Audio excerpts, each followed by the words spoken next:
본격 덕질한 거 티내는 토크타임 덕티타임 시작합니다. 우와. 저희 오늘 몇 화인가요? 덕티타임으로 10화로 내가 기억하고 있는데 지금 벌써 10화예요? 네. 와 많이 됐네 생각보다. 생각보다 우리가 이 덕티타임에 은근히 다들 신경 쓰면서 좀 자주 모였던 것 같아요. 이게 모이는 사람이 아무래도 적다 보니까 좀 부담 없이 모일 수 있지 않았던가 그렇죠. 이런 약간 생각이 번개처럼 잡아도 성립이 약간. 되긴데. 맞아요. 우리 타이밍이 그 말도 많고 탈도 많았던 타이밍이 9화였고 오늘이 제 10화가 되겠습니다. 그리고 덕티타임 특징이 있어. 꼭 두 명이 같이 와. 그래요? 거의 대부분 시크 형은 한 번 빼고 다 나왔고 그러니까요. 나도 한 번 빼고 다 네. 나왔어. 아니 나 2번 빠졌어. 슈퍼로봇 대전 빠졌고 랑그리사 빠졌고. 아 맞네. 네. 그러면 제가 제일 많이 나왔네요. 꾸봉 개근 아니에요? 개근? 저 한 번 빠졌어요. 아 SF 때 한 번 SF 1편 때 빠졌어요. 1편 때 안 왔었구나. 예. 그래서 이렇게 단골로 오는 맨날 보던 사람만 봐서 지겨우실 수 있겠지만 나오는 목소리만 나와서 지겹다고 생각하신 분들 그래도 좀 참고 들어봐 주시고요. 오늘은 수봉님도 나오셨습니다. 자기소개 한 번씩 할까요? 저는 SF 덕후 시크입니다. 머리숱이 여전히 많은 덕후 수북입니다. 예, 계속 편하게 덕질하는 꾸봉입니다. 네, 오늘 이렇게 세 사람 모여서 오늘 덕티타임 주제는 최근에 가장 핫했다가 전염병 때문에 확 수그러든 네. 너무 좀 안타까운 너무 안타깝습니다. 네. 남산의 부장들 한번 얘기해 보려고 모였습니다. 아, 오늘 수봉님의 날이죠. 이게 많은 그렇죠. 분들이 네. 기대하셨던 수봉님을 위한 컨텐츠. 아마 이거 제목 네. 보신 분들이 제목 보자마자 이건 수북 나오겠다 이런 생각하셨을 거예요. 사실 오늘 라싸님도 같이 참여하시기로 하셨었는데 되게 그래서 반갑게 인사할 수 있을 것 같았는데 오늘 좀 집에 일이 있으셔가지고 못 나오시게 됐습니다. 다음번 이 주제는 수봉 라싸 조합이 그러니까요. 필수인데 네, 너무 아깝네요. 저랑 꾸봉이 아무리 열심히 해봐야 그 라싸의 그 빈자리를 채울 수 있을까 걱정이 되는 와중에 저희는 수북님만 바라보고 있습니다. 지금 수북님의 입만. 사실 저 영화 잘 몰라요. 네. 그렇죠. 그러면은 영화 얘기 부분에서 비중을 좀 시크 형한테 몰고 역사 부분에 있어서 너에게 비중 몰아. 나 불안한 게 드립만 준비해 온 거 아니야 혹시? 아니 드립 안 해온 것 같은데. 지금 아무것도 안 해왔어요. 지금 대본도 안 폈어요. 그러게. 핸드폰도. 요즘 너무 바빠가지고. 바쁘셨구나. 저희가 요새 갑자기 또 좀 바빠진 것도 있고 해가지고 오늘 방송에 사실 그렇게 많은 시간을 들여서 준비하진 못했는데 그래도 최선을 다해서 덕티타임이니만큼 최선을 다해서 편하게 한번 아무 말이나 한번 해보는 방송 한번 해보도록 하겠습니다. 그래서 본 방송 들어가기 앞서서 일단 박수 한번 치시죠. 우리 봉준호 감독님의 기생충이 아카데미 4관왕을 진짜 와, 나 너무 놀라가지고 로컬 영화제에서 그렇게 평가받을 줄 몰랐어요. 로컬 영화제 네. 깜짝 놀랐어요. 저는 그때 출장 나가 있어가지고 그 전주로에서 광주로 이제 차를 몰고서 막 가고 있었는데 우리 단톡방에 그런 말들 막 올라오고 다른 친구들 단톡방에 막 올라가지고 야 지금 하고 있는 건가 해가지고 봤더니 이제 감독상 수상 막 끝나는 시점이었어요. 그리고 나서 TV 조선에서 중계했잖아요. 그렇죠? 근데 차에서 유튜브 아무리 이렇게 채널 봐도 라이브는 없어가지고 라디오 틀어놓고 이렇게 했었는데 자꾸 소식이 안 나와서 TV 조선 라디오도 있어요? 아니 어디선가 중계나 라디오 방송이나 뉴스나 나오지 않을까 싶어서 작품상을 받나 못 받나가 궁금해서 근데 나중에 이제 운전 끝내놓고 도착해서 제 일일 다 보고 저녁 때 딱 봤는데 이제 작품상을 받았다는 거예요. 이야 깜짝 놀랐어요 진짜. 그러니까 특히 저는 그 중에서도 제일 기억에 많이 남는 게 감독상 수상 소감. 이거 보는 순간 야 명스피치다 이런 생각이 들더라고요. 그 자기 유명한 감독에게 그거를 돌렸잖아. 마틴 스코세지. 그러면 이렇게 사관왕이면은 4번 이 상을 받았는데 상 받을 때마다 코멘트 해야 돼요?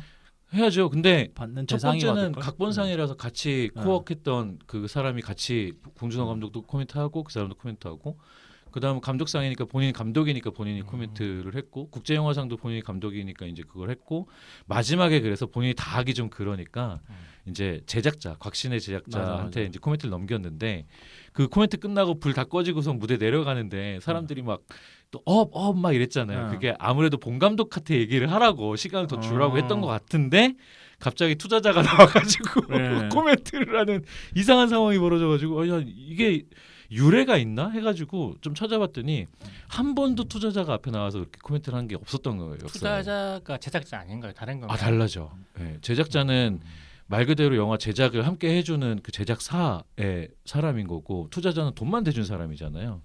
물론 이제 CJ가 봉준호 감독이 이제 블랙리스트 있을 때도 계속 투자해주고 믿어주고 밀어준 건 있지만 그리고 그 CJ 회장도 되게 힘들었잖아요, 그렇죠? 아 그렇죠. 그때 우리 쫓겨나고 그랬잖아. 미국 가 있었잖아요.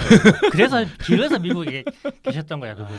그러니까 오늘 얘기할 것하고 어떻게 보면 연관이 좀 있는데 근혜님께서 물러나라 그랬죠. 아니 근데 그렇게 블랙리스트 올려놓고 갈구더니 상 받으니까 야, 이용하려고 나 진짜, 달라들대. 와, 아, 오늘은 어차피 나 진짜 주제도 열받더라. 주제고 우리의 정치색을 숨길 수 없을 것 아니 같은데 근데 근혜님이 아무리 꽃 중에 꽃이라고 하더라도 너 여기 채널 잘못 찾아온 거 아니야? 꽃 중에 꽃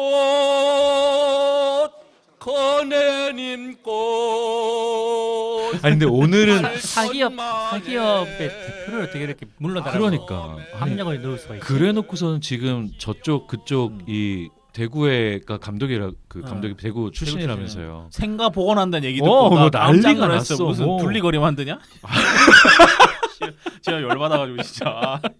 아니 블랙리스트에 올릴 때는 언제고 네. 그 정권에 있었던 여당이었던 사람들이 뭐 본 감독이 어쩌고 저쩌고 막 이럴 줄 이러면서 알았다 뭐 이러는데 옛날에 자빨이라고 그렇게 그러니까 뭐 선동 영화라며 어. 설국열차 말하더니 기생충도 그 자빨영화라고 그랬어요. 그러니까 체제 전복을 꿈꾸는 영화라고. 그러니까 저희 그때 기생충 처음 그때 나왔을 때 코멘트 했었잖아요. 했었어요? 북한 코멘트 이런 거 막 얘기하고 일본 코멘트 얘기하고.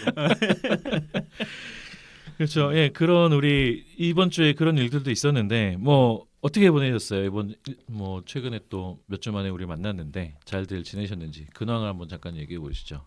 네. 수북님, 꾸봉님? 네, 저는 음. 방송을 위해서 남산의 부장님 봤고요. 그렇지. 그리고 요즘에는 좀 만화책을 많이 봤어요. 아 만화책. 네, 뭐 봤어요 요새? 요새 만화책?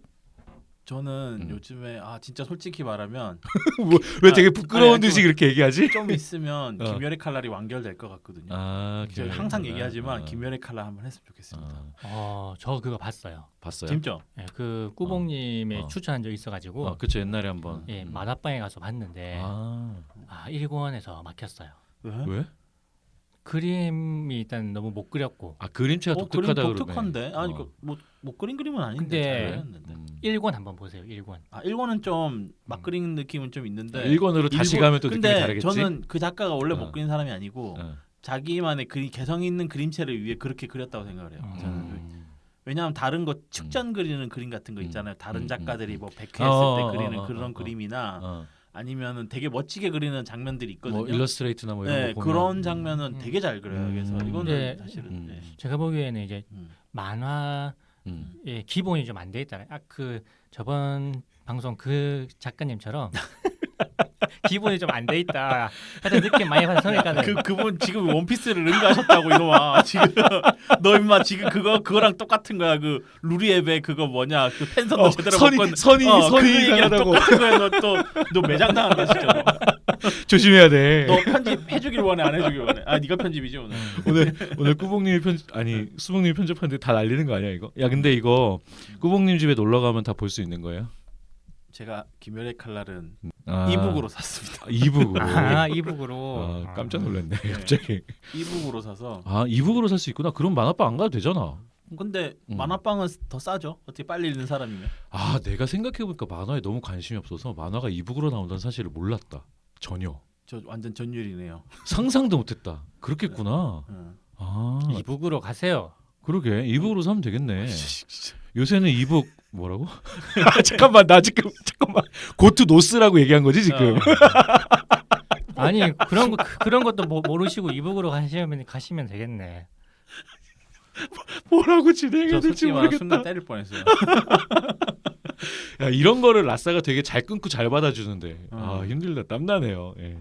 좋습니다. 김열의 칼날 저도 한번 이북으로 보도록 하죠. 네. 수봉님은 어떻게 지냈어요? 저는 굉장히 바빴는데 음. 그 바쁜 와중에 게임은 또 해야 되잖아요. 용과. 그렇죠. 네, 그래서 그 용과 가치와 또 드래곤볼 카카로트. 카카로트가 아, 하필 또 발매일 같은 날. 같은 날? 예. 그래가지고 이제 저는 예, 둘 다 그 음. 택배로 와 있더라고요 그날. 예. 그래가지고 이제 되게 행복한 날이었겠다. 표정 네. 봐요. 그래서 저는 또 둘 중에 둘 다 제가 너무 좋아하는 건데 어. 그래도 플스가 한 대이기 때문에 음. 뭘 넣을까? 제 손이 자동으로 이 아니 플스가 2대여도 어차피 한 개밖에 못 하잖아. 그걸 고민해. 정 2개 켜고 싶으면 그 카카로트는 PC판도 있거든요. PC판 사. 근데 제가 어. 이 카카로트에 표지에 끌렸어요 이게. 이 표지를 이 자세히 보면은 옛날 어떤 게임 표지랑 거의 비슷해요. 92년에 나왔던 슈퍼 패미컴으로 나왔던 드래곤볼 Z Z2? 사이어인의 전설이라고. 아, 슈퍼 패미콤. 그거 많이 네. 팔렸던 게임인가? 슈퍼 그게? 패미컴의 카드 같은 RPG 게임. 아, 예, 근데 이번 작품이 굉장히 오랜만에 일단 RPG로 어. 나온 거거든요. 아, RPG야. 예, 그래서 이거는 그걸 오마주했다. 그 표지의 구도나 이런 게 굉장히 비슷해요. 일단은 손오공이 혼자서 이렇게 폼을 잡고 있는 그 포즈하고 그 케이스의 배경 색깔이 또 약간 좀 붉은 계통이고, 예, 그래서 이렇게 끌려가지고 근데 슈페판은 그 라데츠랑 싸우는 거에서 프리더까지죠. 맞아요. 예, 그 얘는 더 뒤에까지죠. 예. 지금 나온 거. 예. 예. 시작부터? 아니면 Z부터? Z부터. Z부터 Z 끝까지 다 나와요. 예. 그래가지고 이제 이걸 먼저 했죠. 예. 그래서 이제 한 2시간 정도 하고 충분히 맛을 봤으니까 용과 같이도 한번 해줘야지. 용과 같이를 했어요. 예. 그리고 다시 카카로트까지 걸리는 시간이 한 50시간 정도 걸렸습니다. 용과 같이 용과 같이 진짜 매니아인가 봐. 카카로트 이번 용과 같이가 어. RPG라서 턴제 RPG 같이 네, 돼 있죠. 맞아요. 그래서 굉장히 재밌다고 여러 번 얘기를 했어요. 그래서 저도 시간 나는 하려고. 두 개의 IP 다 단 한 번도 1분도 1초도 플레이해 본 적이 없는 게임이라서 전혀 감이 없어요. 그 드래곤볼 게임은 한 번도 해본 적이 없어. 아마 시크님이 하시면은 크게 재미를 못 느끼실 것 같아요. 둘 내 다? 취향은 아니다. 둘 다. 그럴 수도 있겠네요. 슬쩍 그 근황을 물어본 게 후회될 무렵에 마무리해 주셔서 감사합니다. 너무 길어지는 게 아닌가 좀 싶었는데 길었어, 둘 다. 극적으로 마무리가 돼서 마음이 네. 놓였어. 저는 뭐 2월달 들어서는 굉장히 이게 저희 업종이 사람이 좀 많이 모이는데 가고 이런 게 있잖아요. 그러다 보니까 간염병이 돌면 회사가 휘청해요. 다 취소되고 스케줄들이. 그래서 2월달에 스케줄이 줄줄이 다 취소가 되는 와중에 그래도 좀 잡혀 있었던 거는 취소가 안 돼서 전국 투어를 다니면서 뭐 하루에 도시를 2개씩 뭐 옮겨가가지고 오늘 피곤해 보이십니다. 네, 대전에서 출발해서 마지막 대구에서 끝났거든요. 그럼 어저께 잠은 어디서 자셨어요? 어제요? 어제는 집에서 잤죠. 그러니까 투어를 새벽에 마치고 집에 새벽에 오신 거죠. 대전까지 가서 네, 강의하고 일요일 날 대전에 내려가서 자고 그날 대전, 전주, 그 다음 날 광주, 그 다음 날 부산, 창원, 대구 찍고 올라왔고 다음 주에 이제 원주가 나왔습니다. 아무튼 그런 스케줄이었는데 근데 이게 처음에 갈 때는 야 5일간 외박이다 이래가지고 스위치에다가 흐드미에다가 이거 간이 그것까지 다 챙겨갔단 말이야. 호텔에 가가지고 그 하려고 연결해가지고 게임하고 막 오롯이 나도 맥주도 좀 마시고 이래야겠다 생각했는데 뭐 계속 운전하고 다니다 보니까 힘들어가지고 피곤해서, 못하겠더라고요. 그래서 뭐 특별히 한 건 없고 최근에 스위치로 예. 뭐 하실 만한 게임이 있나요? 디아블로 3 계속 하고 있습니다.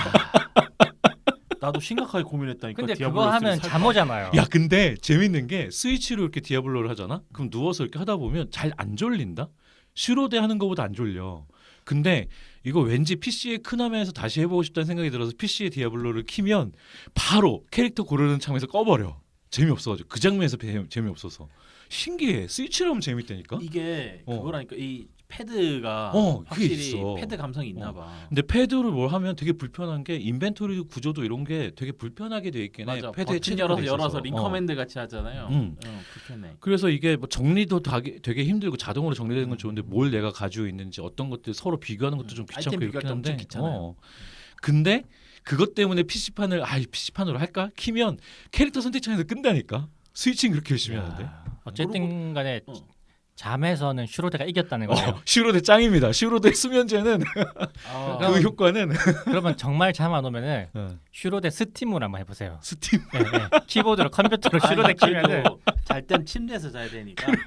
아니 방금 디아블로 컴퓨터라면 바로 잠 온다고 해가지고 근데 이제 어. 컴퓨터에서 잘 수 없잖아. 그렇죠. 컴퓨터에서는 근데 컴퓨터에서 잘 자요 저는.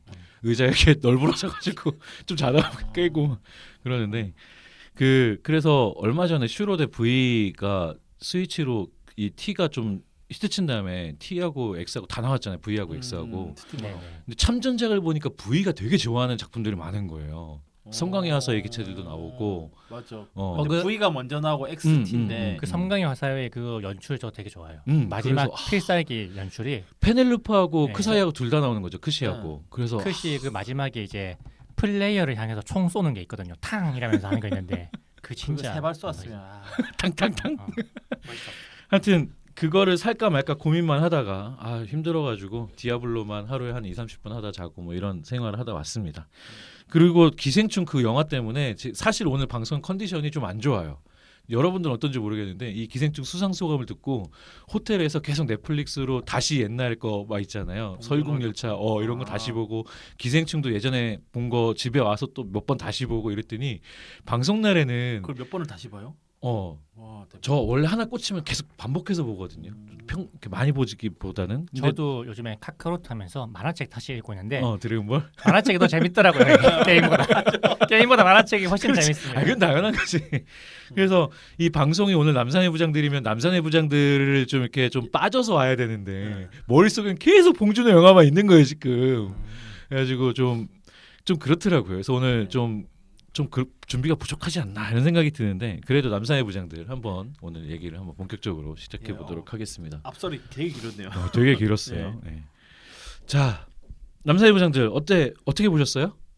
저는 갔는데 일단은 영화를 보러 갈 때 요새는 진짜로 그 스포일러나 이런 걸 잘 안 당하는 게 그런 걸 잘 찾아보거나 예고편도 잘 안 보게 되더라고요. 그러다 보니까 누가 자연스럽게 옆에서 알려주는 사람도 별로 없고 일을 혼자 하다 보니까 전혀 아무것도 모르고 11.6이다만 알고 갔어요.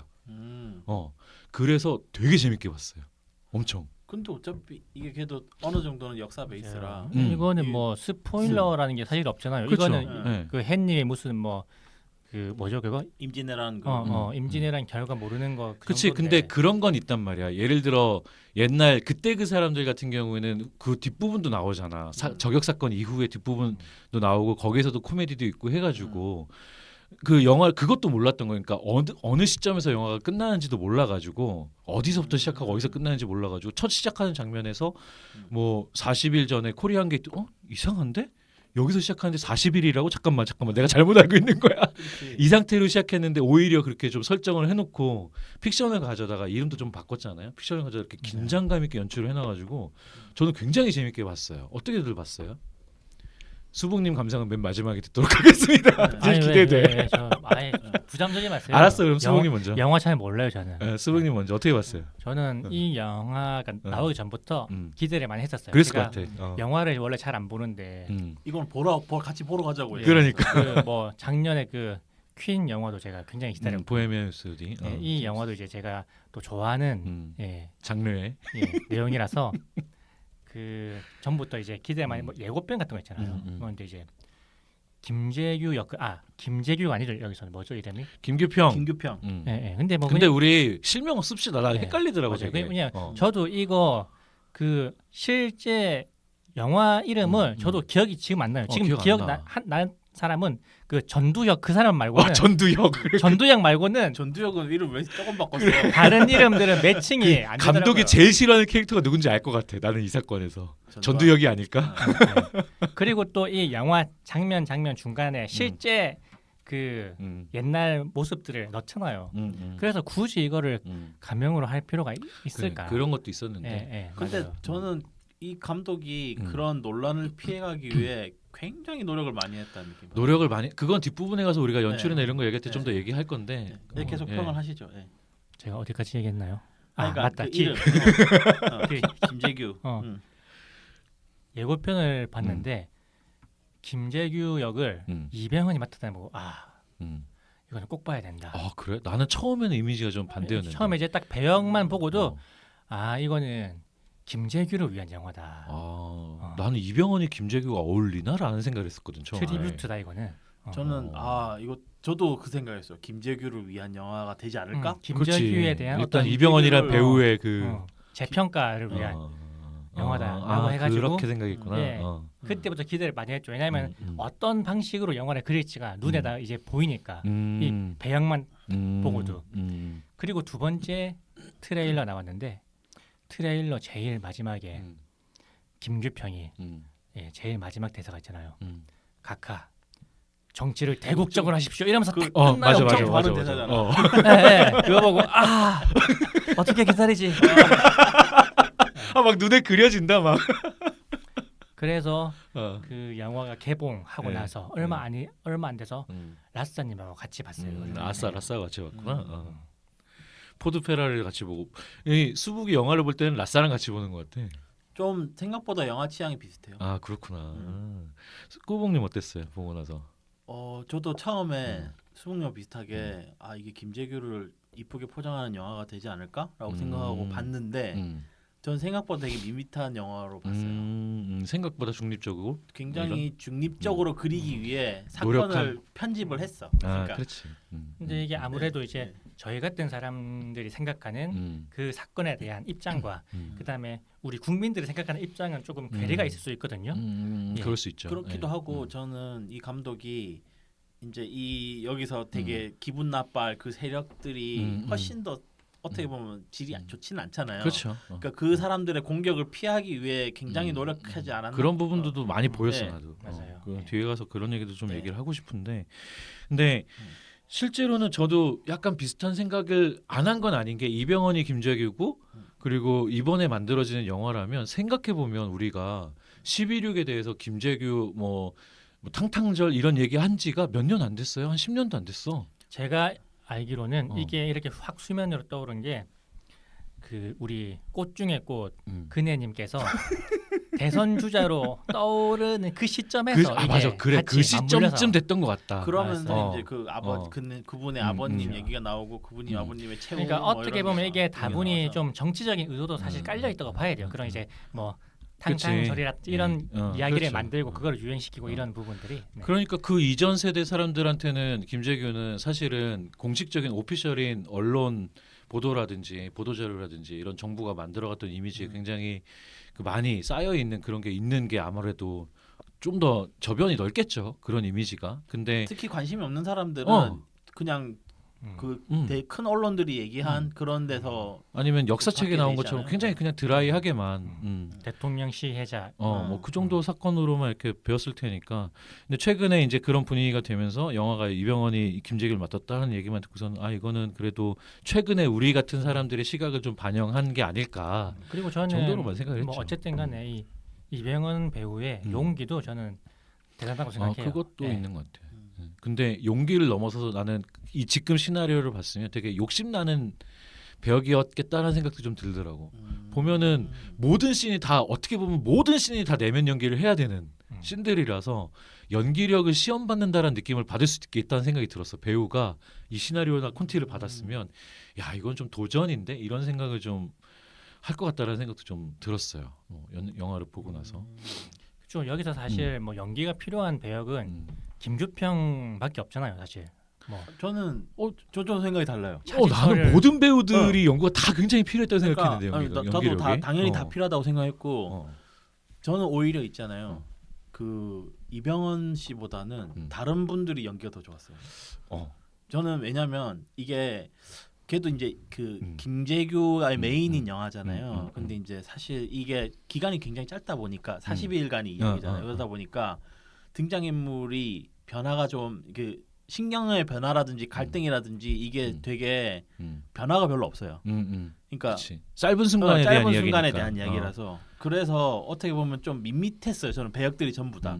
그러다 보니까 이병헌보다는 오히려 좀 더 감정을 막 격하게 드러냈었던 그 곽도원. 누구죠? 곽도원이나 아니면 진짜 박통에 빙의된 것 같았던 그 이성민 배우가 더 좋았어요. 저는. 이성민 배우는 그러니까 그런 것도 있대. 이병헌은 믿고 보지만 다른 사람들은 기대를 안 했는데 기대 이상으로 확 치고 올라와 주니까 연기가. 저는 그 이성민 배우가 그렇게 그 싱크로가 높은 줄 나 그러니까 깜짝 놀랐어. 그 겉모습에서 겉모습 싱크로도 엄청나죠 생각보다. 얼굴도 거의 근데 비슷하고. 말투랑 그 분위기랄까 그거로 굉장히 잘하셨던 것 같아요. 그리고 조명을 되게 효과적으로 잘 쓴 게 맞아요. 연출적으로도 조명을 잘 썼지만 인물을 비출 때도 약간의 분장을 해서 각을 이렇게 그림자를 들이워서 음영을 세게 줘가지고 맞아, 입이 더 맞아. 튀어나오는 것처럼 보이기도 입이 하고 튀어나오게 보이더라고요. 귀도 분장을 한 게 좀 더 도드라지게 보이고 귀도 이렇게 하니까 약간 빡지기처럼 돼 있잖아요. 뒤에를 이렇게 네. 좀 밀었대 뭐 분장을 해서 네. 근데 그리고- 그게 조명이 붙여서 음영이 확 지니까 진짜 비슷한 거야. 맞아. 살도 되게 많이 뺀 것 같아요. 살도 되게 엄청 많이 뺐고. 이성민 배우는 살 많이 뺀 것 같아요. 그 이희진인가 김희진 배우는 살 많이 쪘더라고요. 차지철 살 많이 쪘다고 차지철은 하는데 근데 진짜 저는- 제 상상 속에 생각하고 있던 차지철하고 너무 비슷한 거야. 근데 저는 차지철 배우가 좀 마음에 안 들었어요. 그래? 차지철을 연기하기에 너무 훤칠해요. 너무 잘생겼어. 예, 예. 너무 잘생겼어. 너무 잘생겼어. 근데 내가 정호 실장처럼 생겼어. 그러니까 내가 가지고 있던 차지철 이미지랑 되게 비슷했어. 아 그래? 네. 나는 내가 가지고 있던 차지철 이게 확실히 나는 그때 그 사람들을 먼저 봐서 그런지 몰라도 그 이미지가 되게 셌나 봐 나는. 제오공학 그 아마 드라마도 안 봤고 11.26을 영상으로 다룬 거는 나는 그게 그때 그 사람들이 거의 오로지 그거밖에 없거든. 그러다 보니까 거기 차지철은 진짜 등신같이 나오잖아. 영화 자체도 좀 블랙 코미디고. 실제로도 등신이죠. 실제로 등신. 네. 근데 악랄한 등신이잖아. 응. 근데 여기서의 차지철은 그래도 좀 뭔가 좀 밋밋하지 않았나? 재미없지 않았나? 이런 생각이 좀 들더라고. 여기서 남산의 부장들 조금 더 악랄하거나 아니면 좀 더 병신 같거나 둘 중에 했으면 좋겠는데 분위기가 누아르니까. 저는 그 정도 병신이라 나쁜 것도 굉장히 짜증나거든요. 아 그래? 나 특히 그 캄보디아 얘기할 때 아. 저게 진짜 저 얘기를 했으면 저 완전 미친 놈인데 이 생각. 진짜 그 얘기 한 거잖아, 근데. 진짜 했어? 진짜 했어요. 맞아. 여기 어. 이거는 김재규가 증언을 했습니다. 아니 진짜 했어. 과정에서. 캄보디아는 또 인구도 작았잖아요. 어. 인구의 30% 가까이를 죽였는데 음. 그거를 할 수 있지 이렇게 얘기하는 미친 놈이 어디 있어요? 거기에다 대고. 그리고 또 사실 그거는 어. 만약에 그걸로 차지철을 욕한다면은 음. 박통을 먼저 욕해야 돼요. 아 그렇지. 맞아. 그 얘기가 차지철이 그 얘기를 꺼낸 게 박통이 어. 이제 4.19 얘기하면서 4.19 때 시민에게 음. 발포했던 경찰이 음. 나중에 사형당해서 죽는데 음. 그거는 음. 그 경찰이 명령을 했기 때문에 그런 건데 대통령이 내가 발포하라고 명령하면 대통령이 나를 그러니까 이게 누가 사형시킬 거냐? 아니 이 사람이 민주주의에 대해 1도 생각이 없다는 게 여기서 드러나는 거잖아. 그렇지. 그러니까는 이 말에 응. 받아서 어. 차지철이 어떻게 보면 약간 아부하는 식으로 더 나간 거지. 네, 네. 한 걸로 더 나가서. 근데 제가 저는 밀어버리겠습니다. 저는 뭐 이런 그래서 식으로. 이제 이 상황이 영화적으로 재구성한 장면인지 아니면 진짜 실제 있었던 회의 장면인지도 궁금해요. 그러니까 좀. 실제 있었냐 없었냐는 사실 우리가 사료를 보고 판단할 수밖에 없는데 자료상의 증언상으로는 그 두 그러니까 다 있었다고 증언이 있어요. 네. 그래서 우리 얘기 나온 김에 그 부분도 한번 우리가 전제하면서 얘기를 좀 하고 들어가야 될 것 같은데 일단 기본적으로 영화는 재밌었고 그 깔리는 어떤 장르적인 특성이라든가 긴장감이라든가 연기들도 다 훌륭했는데 사건 자체는 현실이랑 좀 안 맞는 부분도 있었죠. 네, 다른 네. 부분이 있었죠. 나는 영화 시작하자마자 아까 얘기했던 것처럼 코리안 게이트가 40일 전 이거에서부터 이게 완전히 픽션처럼 만들려고 한 노력했구나 2, 이 느낌을 3년 차이가 받았는데 있죠. 2년 정도 차이가 네. 있죠. 예. 그것부터 해가지고 이제 좀 현실이랑 다른 게 있었는데 요거부터 한번 좀 뭐 생각나는 대로 짚어보고 네. 그 다음에 영화 얘기를 좀 더 해도 괜찮을 것 같아요. 요거는 수북님이 아무래도 전문가 아무래도 포스가 이거는 이제 극적인 그 효과를 높이기 위해서 기간을 좀 짧게 40일에 모든 일이 예. 벌어졌다는 어, 걸 어, 만들어주고 어. 싶었던 거죠. 가져간 것 같은데 실제로 음. 김형욱이 이제 곽도원 씨가 중정 부장에서 물러나는 거는 69년이에요. 그러니까는 3년 전? 아니지 10년이 차이가 10년 있죠. 차이지, 10년 차이. 박정희가 아, 79년에 죽었으니까는 10년 전에 이 사람은 쫓겨났어요. 이 사람이 쫓겨난 다음에 바로 미국 간 것도 아니고 그치. 쫓겨나서 이제 그때부터 이제 마음속에는 배신감이 있었죠. 예, 똥물 내가 다 뒤집어 썼는데 이런 식으로 나를 팽하다니. 근데 뭐 그 뒤에 이제 뭐 국회의원도 한 번 하고 이랬어요. 그리고 이제 72년에 유신 정권이 들어오고 나서 그때 유정회라는 게 있어서 이거는 그 박정희가 한 3분의 1인가 3분의 2인가를 자기의 마음대로 이제 국회의원 임명할 수 있거든요. 이거를 그 유정회 국회의원이라고 하는데 여기에 자기 이름 안 넣는 거예요, 박정희가. 김영욱을. 왜냐하면 삐졌구나. 김영욱은 여론이 너무 안 좋기 때문에 그렇지. 박정희도 눈치를 볼 수밖에 없잖아요. 그러니까 김영욱이 잘린 것도 그거잖아요. 이쪽에서 딜을 한 거예요. 네. 유신 니네 헌법 인정해 줄 테니 대신 김영욱은 잘라라. 이래가지고 김영욱 잘린 거니까. 아니면 삼선 개헌입니다. 삼성개헌 맞아. 삼성개헌. 네, 네. 그 부분이 좀 가장 크게 다르고. 네. 예.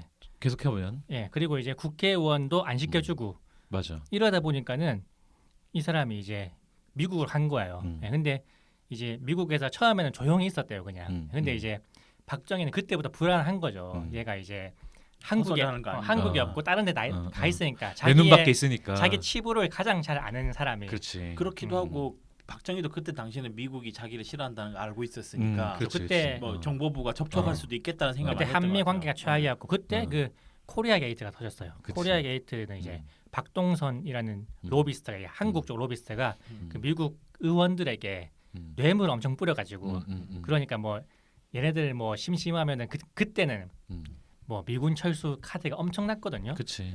그 당시 미군 약발이 철수하면은 정말 그때는 전쟁이 나는 그렇죠. 예. 그때는 위험했지. 상황이었으니까. 김일성이 살아 있었을 때고 전쟁 그래- 끝난 지 네. 몇 년 되지도 않았고. 예, 그래가지고 이제 그런 쪽에 있어서 그 로비를 많이 하고 그랬는데 그게 이제 발각이 돼가지고 그 프레이저 청문회에서 이 사람을 증언으로 부른 거예요. 그치. 김영욱을 과거 그 중앙정보부장이었던. 그래서 이제 막 이 사람이 막 청문회에 출석 하네 안 하네로 이제 엄청나게 뜨거웠고 박정희한테 막 똥줄이 탄 거죠. 그래가지고 이제 뭐 비망록을 쓰네 마네 회고록을 쓰네 마네 막. 네, 회고록은 이제 그 다음이고요. 그래서 그때 일단 청문회 나가는 걸 막아야 된다.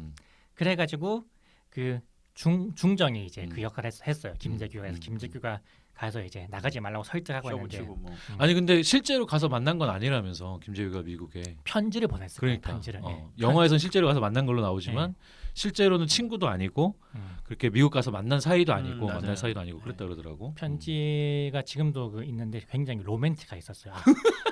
이게 남자가 이렇게 썼나? 마치 재규호성님 마치 연애 편지처럼 썼어요. 로맨티스트야. 친한 사람이 아닌데 그렇게 쓰는 거 보면은 되게 원래 그런 걸 좋아하는 기본적으로 사람인가 봐. 로맨티스트 아니야? 맞아요. 예. 그래. 약간 원래 좀 그래. 원래 그런 성향이 있어 이 사람이. 음. 예. 그래가지고 이제 했는데 자기는 나는 얘기해야 되겠다. 그러면 딱 한 가지만 지켜다오. 대통령의 사생활은 건드리지 말라. 이거는 얘기하지 말라. 이거는 김영욱도 오케이 했어요. 그래서 실제 증언에서 그 사생활에 관련해서는 이제 입을 다물고 있었는데, 근데 이렇게 이제 막 미국에서 언론의 주목을 받고 자기가 이제 뭔가 좀 된 것처럼 그런 이제 기분이 들고 이러잖아요. 그러니까는 예전에 자신을 팽했던 그 박 대통령이 너무 원망스럽고 그렇지. 자기 상황이 너무 화가 나는 거예요.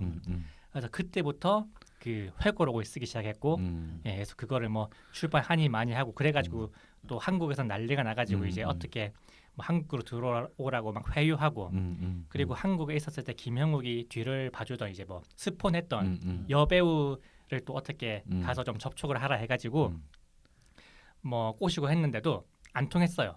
이렇게 했는데 결국에는 돈 때문에 해외에서 꽤 오래 있었으니까는 돈이 없었을 거 아니에요. 그리고 미국에서도 되게 방탕하게 살았거든요. 맨날 술, 도박 이런 거 했었으니 그래서 그래서 돈 준다고 해가지고 그 프랑스 간 게 돈 받으러 간 거예요. 그게 받으러 갔다가 쥐두새도 모르게. 사료가 됐잖아요. 근데 그것도 썰이 많은 게 실제 역사에서 여기에서 이제 영화에서는 김영욱이 김재규의 예전 친구였고. 그리고 같이 혁명을 했던 혁명 동지인 것처럼 나오지만 사실 김재규는 거기에 끼었던 사람들은 아니죠. 5.16 김재규는 군사정변에 5.16에 안 했었어요. 김재규는 그때는 심지어 군인도 아니었어요. 군인에서 잘려가지고 그 학교 선생하고 있었던가? 아니다. 그때 김재규는 그 쿠데타 당시에는 장군이었어요. 그때 수감됐었어. 그때 사단장이었는데 맞아. 안 도와줘가지고 쿠데타에 참석을 안 해가지고 반혁명 분자로 몰렸다가 잡혔는데 박정희가 그걸 구해준 거예요. 그치. 왜냐하면 박정희랑 친했었기 때문에 박정희하고는 그 육사 2기 동기임과 동시에 같은 동네 사람이라서 형 동생 했다 그러더라고 사석에서는. 그러니까 이게 영화랑 다른 점을 그래서 정리를 해보면 김영욱이 사실은 실제 역사인물 김영욱은 좋은 사람도 아니고 정말 악인이거든. 근데 이 영화에서도 좋은 사람 아니에요. 근데 영화에서는 그래도 조금 맞아요. 뭐랄까 영화에서는 너무 미화돼서 나와요. 좀 미화됐지. 제일 미화된 게 김재규가 아니고 이 김영욱이야. 김영욱이에요. 김재규는 미화됐다고 보긴 좀 애매한데.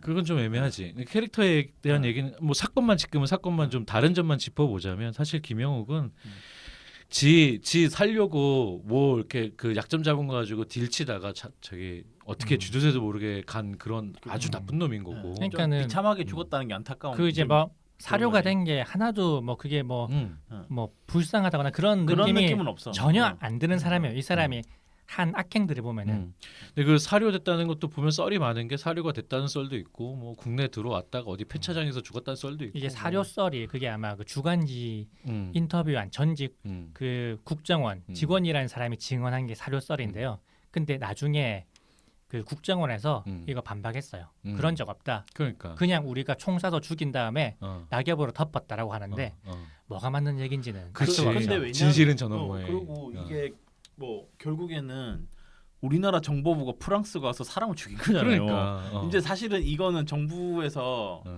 좀 그랬다라고 많이, 말하기가 예, 어렵지. 확실하게 답을 주기 어려운 문제지 않은가. 그래도 어쨌든 답은 주긴 줬어요. 프랑스에서 국정원이 죽인 건 맞아요. 이 사람을. 네. 저 그게 현실과 영화의 가장 큰 차이점이 그거 같아요. 그 시점. 언제 그 코리안 게이트가 있었고 김용이라는 사람이랑 그 김재규라는 사람의 그 관계하고 김재규와 박정희 대통령의 관계, 혁명을 같이 했냐 안 했냐. 이게 이제 가장 큰 차이점인 것 같고. 그거 말고 또 있었나? 저는 이게 영화적으로 참 머리를 잘 쓴 게 음. 이게 원작 소설에도 이런지 모르겠는데 원작 소설은 더 원작 팩트에 소설은 가깝다 그러더라고. 팩트라고 거의 예, 했던데. 예. 이게 이제 이 짧은 사건 어떻게 보면 12.16을 중심으로 이게 그 전개 과정을 이제 보여주는 사건인데 그냥 이게 그 김재규와 차지철의 갈등 그다음에 무슨 뭐 그 부마 사태 이렇게만 엮었으면 좀 심심했을 텐데 부마 사태라고 하면 안 됩니다. 네. 부마 부마는- 항쟁 그렇죠. 네. 예, 용어 잘 골라야 죄송합니다. 예. 이렇게만 엮었으면은 네. 좀 이야기가 심심했을 텐데 여기에 맞아. 김형욱을 넣은 게 맞아, 정말 맞아. 이게 신의 한 수였다고 봐요. 음. 예, 예. 아 그래요? 난 김형욱 그렇게 생각했어. 그러니까 김형욱 왜냐면- 사건은 훨씬 전의 사건이고 이 사건하고는 전혀 관계가 없어요. 1도 관계가 없는 사건을 이 두 개가 마치 연속성에 있는 것처럼 엮어서 굉장히 이게 그 영화 자체의 밀도를 높였잖아요. 그렇지. 그러니까 여기 그러니까, 뭐 얘기해봐요. 얘기하세요. 근데 아니야 그냥 얘기하세요. 그 이거는 그 부분부터 먼저 얘기를 해보자면 사실은 이 감독이 우민호 감독인가? 네, 우민호. 우민호 감독이 전작이 내부자들이랑 그 마야왕. 마야왕 폭망한 영화 마야광 망했죠. 완전 개망했죠. 송강호 나와서 망했지. 아 근데 그렇더라고. 내가 찾아보니까 마야광이랑 내부자들이랑 이 영화가 욕망 3부작이래. 맞아요. 네. 근데 그런 관점에서 보니까 왜 연출 의도를 알겠더라고. 그러니까 내부자들이나 마야광은 내가 안 봤으니까 내부자들이랑 비교를 저도 해보면 마야왕 안 봤어요. 다양한 욕망들이 휘몰아치는 상황에서 어떻게 그것들이 드러나는가, 인간은 어떤 욕망들을 할 수 있는 어떤 다양한 면들이 있을까, 이걸 보여주고 싶은 그런 것들이 이제 보이잖아. 내부자들에서 그렇고 내부자들에서도 거의 그것은 욕망 간의 싸움인 거잖아요. 결국 영화 자체가 그걸 보여주는 거잖아. 그래서 거기서도 정의롭다고 하는 검사도 사실 정의로운 욕망을 가지고 하는 그런 건 아닌 거고, 마찬가지에서 보면 김재규의 의도에 대해서 지금도 사람들이 이게 정말 이 민주 투사냐 아니면 그냥 우발적으로 죽인 거냐 이거에 대해 가지고 뭐 자기의 정치적인 입장에 따라서도 그렇고 뭐 다양하게 얘기를 하는데 뭐 확답을 못 하는데, 그거에 대해서 이 사람이 그거를 욕망으로 풀어내려고 했다고 한다면 이 사람이 가지고 있는 정치적인 욕망, 열망, 그리고 자기의 입지에 대한 어떤 욕망, 이런 다양한 욕망들을 보여줄 필요가 있잖아. 그런 측면에서 베이스에다가 일단 내가 믿었었던 이 사람을 보좌해서 내가 우리나라를 좀 더 좋은 나라로 만들겠다라고 했던 욕망이 그 무너져야 되거든요. 베이스가 그 무너지는 걸 김영욱이 이제 그 영화에서 사건을 만들어주는 거지. 우리가 추구했던 혁명이 이런 식으로 가는 게 맞냐라는 질문을 김영욱이 하는 역할로 나왔기 때문에 거기서부터 의구심을 가진 게 이제 우리 말고도 돈 관리하는 부서가 따로 있다. 차지철은 걔 난리를 치지. 거기다가 미국에서 압박 들어오지. 자기가 생각하는 민주주의의 방향이랑 생각해서는 나는 박통을 좀 이렇게 설득해서 가고 싶은데 얘는 자꾸 김영삼 잡아 죽여라, 부마에 가서 다 잡아 죽여라, 이런 식으로 가지. 이게 다 뒤섞이는 이런 장치로 그렇게 만들었다는 생각이 들어서 나는 이 수봉 얘기처럼 처음에 그걸 넣은 게, 김영욱 얘기를 넣은 게 되게 영리하게 연출 베이스를 잘 깔았다는 생각이 들더라고. 그러니까 이게 연출을 맞아요. 위해서 이렇게 사건을 만든 건 맞는데 저는 약간 좀 아쉬웠던 게 이게 이제 그냥 욕망상부작으로 보면은 이렇게 만든 게 맞는 것 같아요. 근데 제가 기대했던 부분은 이런 부분이 아니었고, 그렇지. 저는 팩트에 기반한 약간 다큐에 가까운 영화 그렇지, 차라리 그렇지, 만들었으면 그렇지. 더 좋았을 거라는 생각을 하는데, 왜냐하면 사실은 이 아까 말했던 이 누구죠? 김영욱 사건은 진짜 원래 이 역사랑 크게 상관도 없는 사건이고 실제 김재규가 박통하고 가장 멀어진 계기는 최태민이잖아요. 그렇지. 그런 부분이 빠지고 이렇게 다 하다 보니까 사실은 이거는 어떻게 보면 김재규를 재조명하는 영화라기보다는 근데 그냥 여기- 이 사건을 이용해서 자기 욕망 상부작을 완결시킨 그냥 왜 다 가깝다고 근데 보는 거야. 여기에 있어. 최태민이 들어갔으면 영화가 되게 지저분해졌을 것 같은데. 아 그러니까 최태민은 넣기도 지저분하고 지금 살아 있는 전 대통령의 얘기가 나오기 때문에 아마 의도적으로 다 잘라냈을 내 거라고 생각에도 봐요. 네. 꾸봉 생각이랑 비슷한데 나도 사실 다큐를 기대하고 갔는데 픽션을 보고 나왔는데 그래도 영화는 재밌었다라는 생각하고 나왔는데 저는 어. 픽션을 기대했어요. 그래? 아, 네, 이게 다큐였다면은 개봉 안 굳이 됐겠지? 영화로 만들 필요가 투자 안 그렇지. 됐을 수도 그리고 있고. 다큐라면은 드라마로도 엄청나게 많이 나왔고. 그렇지. 예. 일단 그리고, 팩트만 가지고 만들 일단 거면 여기 주인공이 김재규가 아니고 김규평이잖아요. 예. 그래서 내가 그러니까 김규평의 이야기지 김재규의 얘기는 아니더라고. 그러니까 그런 부분을 가서 처음 장면에서 이름이 김규평이야? 아니 잠깐만 코리안 게이트가? 이러고 나서 이거 픽션으로 만들려고 시나리오를 다시 쓴 거구나라고 생각하고 그걸 이해하고 받아들이고 보니까 재미있더라고. 그리고 사실 이 작품의 그 원작자한테 가서 이제 이걸 판권을 샀을 거 아니야. 남산의 부장들 소설가한테서. 찾겠죠. 그 사러 갈 때 이 작품을 픽한 게 내가 욕망을 그리는데 필요한 아이템 중에서 제일 괜찮은 아이템이라고 생각을 하고 정치적으로도 본인이 뭔가 보여주고 싶은 그거랑 좀 같이 엮어서 픽했다고 생각이 들어서 그래서 이렇게 만들었구나 이렇게 이해는 가더라고. 또 뭐 잠깐 또 역사랑 뭐 다른 부분 또 생각나는 게 있나? 실제랑 다른 부분? 그리고 나서 저는 약간 궁금한 부분이 이 영화에서는 이제 그 김규평이 그러니까 그 김재규가 김영옥을 죽이잖아요. 근데 실제로는 죽였나? 이거를 이 영화에서는 아닐걸? 굉장히 적절하게 여러 가지 설들을 엮은 것 같아요. 이게 그 국정원이 죽였다라고 했으니까는 뭐 김재규가 죽인 게 맞겠죠. 근데 또 이 국정원 얘기하기 전에는 그 이 영화에도 나오듯이 차지철은 정말로 이제 사설 정보 조직을 운영을 했었어요. 예, 영화에서는 그게 있었다라고 확답은 주진 않잖아. 실제로는 있었다는 거지. 네. 실제로 그 사설 정보 조직을 또 별도로 운영하고 있었기 때문에 이하고 이렇게 나오던데. 아니 그거는 영화에서는 박통의 그 재산 따로 관리하는 애들을 따로 얘기하는 거고 그거 말고 그러니까 차지철의 개인적인 사조직이 있었다고요. 네, 그래서 그 김형웅을 죽인 게 뭐 중정이 아니고 차지철의 부하들 사조직 정보 요원들이 죽였다 이런 설도 있고 그랬어요. 근데 뭐 국정원이 했을 거라고 저는 생각을 합니다. 영화에서는 차지철하고 중정이 그거를 놓고 경쟁한 경쟁하잖아요. 것처럼 네. 그래서 그 저기 뭐야 김재규가 자기랑 친한 형병 동지지만 막 그것까지 그 고통을 감내하면서 빨리 죽인 것처럼 이렇게 나오는데 사실은 그게 모른다는 거지. 실제로는 어땠는지. 아니요, 실제는 아니 중정에서 국정원이 죽였다? 했다면 이 사람 김재규가 한 게 맞는 거고. 그리고 뭐 실제로는 뭐 서로 친구도 아닌데 친하지도 않고 이러니까 죽이는데 그러니까. 그닥 꺼리낌이 없었을 것 같아요. 그렇겠지.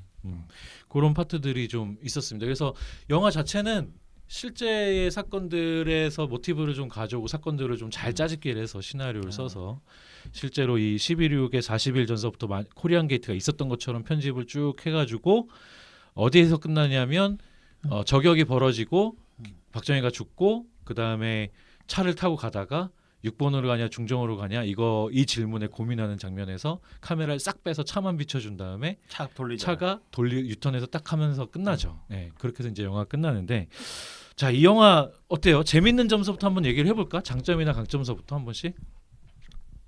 저는 뭐 강점은 아까 말씀드렸던 그런 배우들의 연기들. 그렇죠. 연기가 일단은 뭐 가장 전체적으로 다 좋았고 그 다음에 그런 그 시대 분위기를 굉장히 잘 영상적으로 잘 살린 것 같아요. 소품도 그렇고 되게 그런 거 있잖아요. 막걸리 병이 옛날에 유리병이었던 시절 그대로 살렸고 그 뒤에 또 먹을 때는 또 다른 버전 시바스 리갈도 드시고. 야 근데 원래 시바스리가 주전자에 타 먹는 거 맞아? 주전자에 부어서 먹었대? 아니요. 근데 궁금하더라. 주전자에 부어서 먹은 건 막걸리고요. 아니야 마지막에 시바스리갈도 주전자로 부어서 먹어. 교평이가 그거는 술은 잘 타지 하면서 시바스리갈 얼음 넣고 붓잖아. 그거 그래가지고 야 양주도 저렇게 먹었나? 저렇게 먹어? 나도 그 생각했었는데. 아니 근데 나는 그 당시 문화를 모르니까. 그리고 재밌는 거는 그 예전에 그 암살 당할 때 옆에 있던 가수가 심수봉이라면서요. 심수봉. 맞아요. 그런 것도 심수봉과 신재순 씨가. 신재순 모델. 그 심수봉 가수. 또 뭐 다른 장점은 없고 재밌는 게? 저는 근데 사실 조금 더 팩트에 가깝게 해서 이 인물을 풀어 나갔으면은 더 재밌었을 것 같은데 그냥 형 말대로 이게 이제 욕망상부작의 아이템으로서 사용됐다면 이렇게 만드는 게 맞는 것 같긴 해요. 왜냐하면 지금의 제가 봤을 때 이 김규평은 그냥 원래는 박통을 굉장히 개인적으로 좋아하고 충성을 다하는 사람인데 자기도 어떻게 보면 팽당한 거잖아요. 그 유명한 대사 있잖아. 임자하고 싶은 대로 해. 임자 곁에 내가 있잖아. 임자 곁에 내가 있잖아. 그거 한 다음 다 죽잖아. 그렇지. 그거 하고 나면 팽당하는 거지. 네. 토사구팽. 네. 그렇게 당해서 그러고 이제 이렇게 보면 김재규도 사실 좀 나쁜 놈이거든요. 원래 나쁜 놈일 수밖에 없죠. 왜냐면 거기서 뭐 중정부장했는데 좋은 놈일 확률은 낮죠. 솔직히 제 생각엔 그렇지. 그래요. 네. 그거에 대해서는 어떻게 평가할지는 네. 갈릴 수 있어도 사실 네. 박정희 시절에 중정부장을 했으면 어. 기본적으로는 악행을 기본적으로 했다고 나쁜 봐야지. 놈이죠. 그래서 저는 맞아요. 근데 어. 어쨌든 간에 뭐 이 김재규라는 사람은 결국에는 뭐 군인이었고 또 정치인이었기 때문에 이거를 이 사람이 무슨 왕도 아니고 자기 마음대로 할 수 있는 게 아니잖아요. 현재 주어진 상황에서는 그렇지. 그래도 나름 역할을 하려고 맞아. 노력했다고 봐요. 그래서 중정부장 되고 나서는 고문도 못하게 했던 게 김재규야. 그러니까 이 사람의 안타까운 점은 이 사람 자기 성향하고 자기가 충성을 바치는 대상이 너무나도 괴리가 컸던 거죠. 그게 본인 보면은 생각 실제로 이상하고. 김재규는 그래도 민주주의라는 이 틀을 유지하기 위해서 굉장히 노력을 했어요. 실제로도 역사에서도. 맞아. 근데 뭐 안 통하는 놈한테 그걸 해서 되겠어요? 그래가지고 결국 스스로 해결했죠. 네. 그치. 네.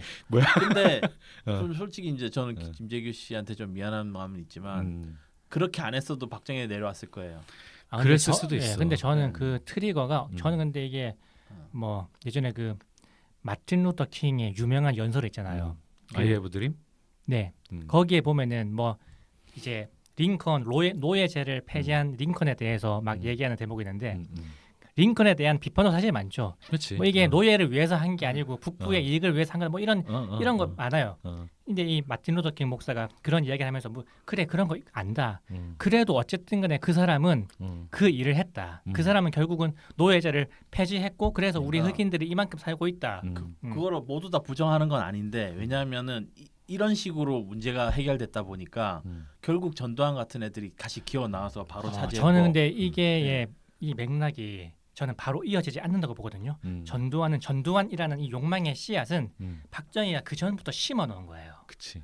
예, 예. 그렇기 때문에 아니 근데 왜냐하면 나는 이게 지금 이 박통 사태의 끝이 어디라고 보냐면 나는 최근에 이 지금 현 박근혜 탄핵? 박근혜 탄핵이 이 사건의 기결이라고 보거든. 그러니까 결국에는 시민의 손으로 얘가 내려왔어야 되는 건데 지금에 와서 그치. 이게 이루어진 거야. 이상적인 상황으로는 그렇게 어. 갖는 게 가장 좋았을 텐데 그런데 사실 근데 역사에는 역사가 맞아요. if가 없기 때문에 if도 없고 어. 그리고 만약에 이렇게 이 사람을 단죄하지 않았다고 한다면은 얼마나 많은 시민들이 그러니까 더 그 많은 사이에 더 피를 많은 흘렀을까? 그치. 왜냐하면 어. 캄보디아 또 밀었겠지. 200만 300만을 얘기했는데 정말 이렇게 됐을 수도 있고 그럼. 이렇게 해서 아예 민주주의 씨앗 자체가 사라질 수도 있어요. 박살났을 수도 있어. 예, 중국의 그 테난먼 같은 거 보세요. 그러니까. 그렇지. 예, 한국에서도 만약 그렇게 죽으면은 이게 트라우마가 돼가지고 사람들이 아예 못할 수도 민주의 있지. 민자도 못 꺼내는 그런 상황이 왔을 수도 있었어요. 근데 어쨌든 간에 이 한방으로 인해 가지고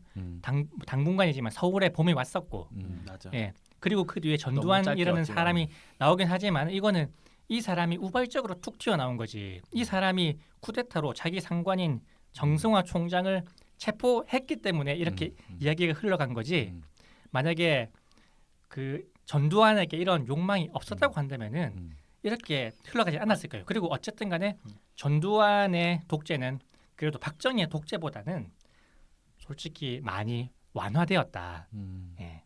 그렇지. 뭐 광주에 네. 계신 분들은 동의하지 않겠지만 나도 예. 절대 동의하지 않는 거라고 보고. 어쨌든 그거는 개개인의 판단의 시각의 차이일 수는 있는데 거기에 대해서는 나는 그렇게 생각을 해. 그 꾸봉 얘기도 동감을 하고 본인 얘기도 동감을 하는 수국 얘기 동감을 하는 게 결국은 그렇게 해서 전두환이라는 씨앗이 아니더라도 그렇게 갈 가능성이 굉장히 높았잖아. 그 권력 구조라는 게 오랫동안 군부에 의해서 최상층에 집중돼 있었던 상황이기 때문에 누구라도 군대를 움직일 힘은 사람이 있었던 사람 그 당시에 진짜로 충정이 있는 애국심 있는 사람 아니었으면 군침은 조금씩은 다 흘렸을 거야. 그거를 고민 안 해본 놈 없을 것 같은데. 근데 그 공고한 틀에 가장 큰 균열을 낸 게 김재규라고 그렇지. 생각해요. 그러니까 그 균열을 낸 거에 대해서 이제 만약에 조금 더 그런 사건들이 민중의 힘으로 흘러갔다면 꾸봉이 생각한 것처럼 우리가 얼마 전에 이런 것처럼 그런 것들이 일찍 됐을 수도 있었겠지만 근데 생각해 보면 그러긴 또 쉽지 않았던 맞아요. 상황이 있었을 그 시절 거고. 같으면 지금보다 더욱 더 어쨌든 간에 그 시절 박정희는 그러면 또 국민들의 지지를 얻고는 있었어요.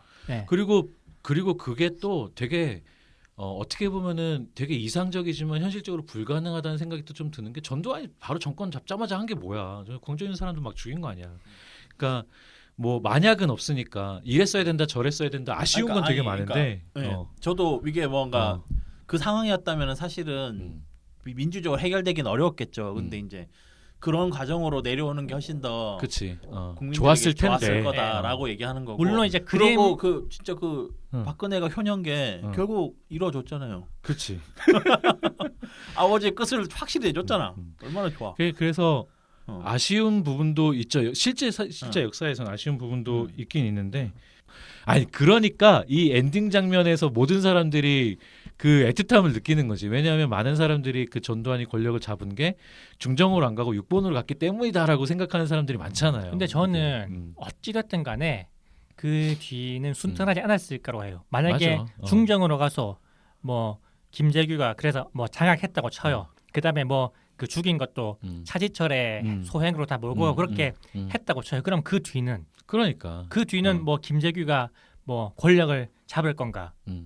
보면 그것도 보면 시나리오가 잘 안 써져요. 그게. 아니, 그렇기도 하고 만약에 김재규가 만약에 진짜 치밀하게 준비해왔다면 이미 군부랑 접촉을 해가지고 이런 상황이 났을 때 뭐 몇 사단이 어디 들어오고 뭐 이런 거 해가지고 군하고 같이 움직였어야 되는데 이미 생각이 없어서 그냥 그 아저씨 불러다 놓고 그 아저씨 데리고 있으면 뭐가 되는데. 그러니까 좀 아까도 잠깐 그런 얘기 나왔었는데 근데 그때 이제 참모총장 아저씨 제일 그냥 큰 잡고 있는 게 뭐가 큰 실수가 아니고 뭐 어쨌든 간에 김재규의 목적은 박정희를 사살하는 거까지만 있었기 때문에 그 뒤에 내가 어떻게 하겠다 이거는 사실 그 뒤는 없었다고 되게 봐요. 큰 그림 정도만 있었던 것 같아. 네. 되게 큰 그림. 아 그렇기도 하고 저는 아예 그 그림 자체가 없었다고 아니야 생각해요. 없었다고 생각하면 그 거사를 치르기 전에 이게 누구야 그 부하들이 안 따라. 참모총장을 부르진 않았을 어. 거야. 그렇기도 하고 부하들도 목숨 걸고 하는 거잖아요.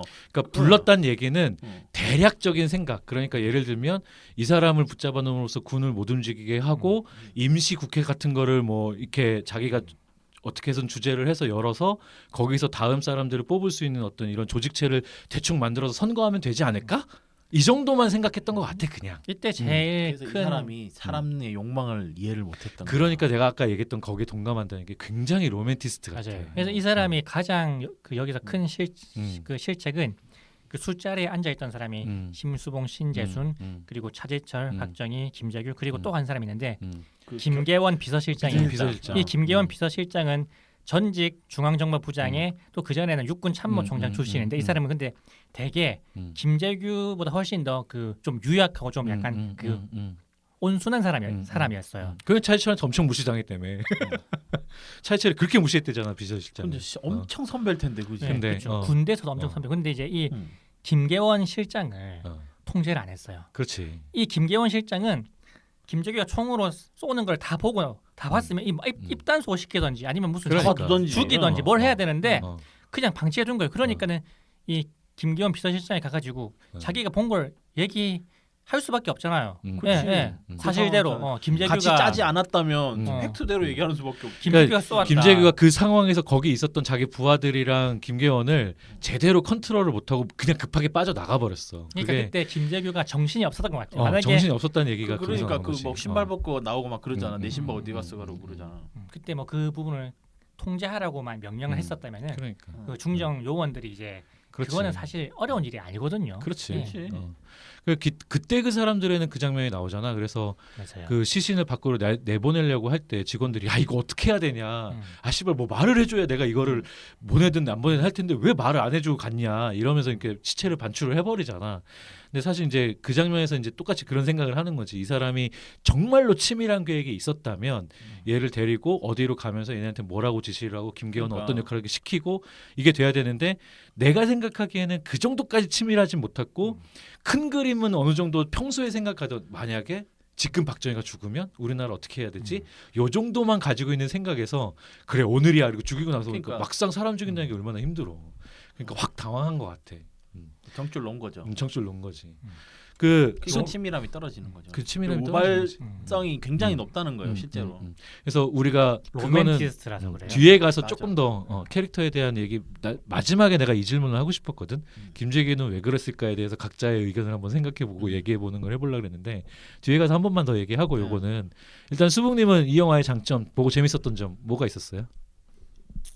저는 영화를 되게 정신없이 봤어요. 이게 그 영화가 끝난다면 왜 이렇게 빨리 끝나지? 하고 시계를 봤는데 벌써 2시간이 지나 있더라고요. 그렇지. 되게 네. 몰입해서 봤구나. 네네네. 뭐 전체적으로 되게 이야기가 매끄럽게 흘러갔던 것 같아요. 네. 그거 말고 다른 건 없어요? 영화에 대해서 하고 싶은 얘기 아무거나 해도 돼. 알겠습니다. 네. 뭐 그냥 우리가 꺼리를 근데 던져주지 뭐. 약간 그런 것 같긴 해. 이게 수봉님은 이 사건의 전반적인 내용도 다 잘 알고 있고 그 다음에 이제 그런 뭐 실제 디테일한 걸 알고 있으니까 그렇게 설명을 해줘도 매끄럽다고 생각할 수 있는데 저도 잘 모르는 편이었고 그다음에 저는 그나마 조금 알고 있는 편이었고 우리 와이프는 정말 모르는 편이었거든요. 우리 와이프는 이야기가 되게 띄엄띄엄하다고 얘기를 했어요. 그러니까 얘는 이미 머릿속에서 다 알고 있는 스토리에 맞아, 그런 건 장면을 있었어. 막 연상시켜 주니까 맞아. 그 자체가 재밌는 건데 우리 와이프는 모르는 상태에서 딱 보니까 되게 이야기 띄엄띄엄하다. 이게 좀 뭐랄까 진짜 참 디테일한 걸 모르면 이 사람들이 왜 이러나라고 생각할 부분이 좀 많더라고요. 백그라운드 지식이 좀 네. 필요한 것 같긴 하더라고. 네. 이야기가 진행되는 게 네. 그냥 한편에 그냥 스릴러처럼 지나다고 보기에는 긴박함이 약간 떨어지고 네, 개연성이 그래서 약간 떨어지고. 저도 그렇고 와이프도 그렇고 이 영화 조금 지루한데라고 생각했거든요. 그래서 저는 사실은 이 영화를 그렇게 재밌게 보진 않았어요. 그러니까 이게 나도 네. 그랬어. 그러니까 네. 머릿속으로는 나 사건을 대충 아는 게 있으니까 네. 이제 장면들이 끼워 맞춰지잖아. 내가 네. 알고 있는 이 타임라인에. 그럼 점점 긴장이 되는 거야. 네. 이게 이 사람이 이제 이렇게 돼서 저렇게 싸겠네 하고. 막 이러고. 그리고 중간에 좀 단점으로 꼽히기도 하지만 나는 뭐 그냥 그렇게 봤던 그 혼자 감청하러 들어가는 장면, 도청하러 들어가는 장면 이런 것도 그냥 나는 괜찮다고 생각을 했는데 그런 것들도 약간은 좀 굳이 저게 들어가야 되나 뭐 이런 생각이 그러니까 우리 들기도 와이프도 하고. 그 장면에서 쥐가 왜가 부하도 그렇게 많고 실력도 더 좋을 텐데.